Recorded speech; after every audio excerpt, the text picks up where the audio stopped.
एक बार राजा रामकृष्ण और सभी मंत्रीगण दरबार में बैठे हुए थे।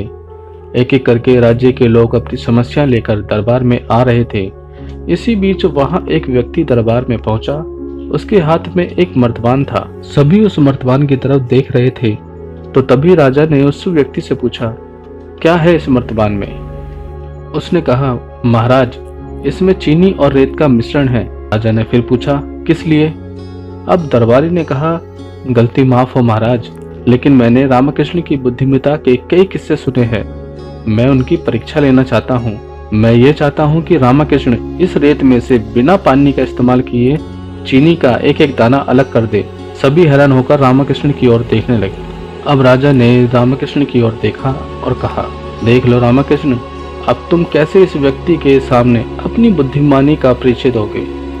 रामकृष्ण ने मुस्कुराते हुए कहा, महाराज, हो जाएगा, यह तो मेरे बाएं हाथ का काम है।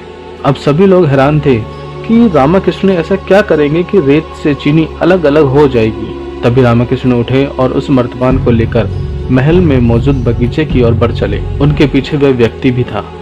अब रामकृष्ण बगीचे में एक आम के पेड़ के नीचे पहुंचे। अब वह मर्तबान में मौजूद रेत और चीनी के मिश्रण को एक आम के पेड़ के नीचे चारों तरफ फैला देते हैं। तभी उस व्यक्ति ने पूछा, अरे ये क्या कर रहे हो? इस पर रामकृष्ण ने कहा, यह आपको कल पता चलेगा। इसके बाद दोनों महल में वापस आ गए। अब सभी को कल का इंतजार था।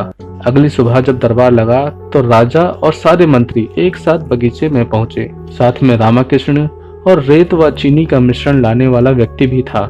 सभी आम के पेड़ के पास पहुंच गए। सभी ने देखा कि अब वहां सिर्फ रेत पड़ी हुई है। दरअसल रेत में मौजूद चीनी को चींटियों ने निकालकर अपने बिल में इकट्ठा कर लिया था और बची कुची चीनी को कुछ चींटियां उठाकर अपने बिल में ले जा रही थी। इस पर उस व्यक्ति ने पूछा, चीनी कहाँ है? तो रामकृष्ण ने कहा, रेत से चीनी अलग हो गई है।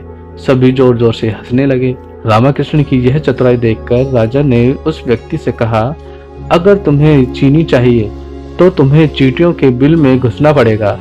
इस पर सभी लोग फिर से ठहाके मार के हंसने लगे और सबने रामकृष्ण की तारीफ की। इस कहानी से यही सीख मिलती है, किसी को नीचा दिखाने का प्रयास आपके लिए हानिकारक हो सकता है।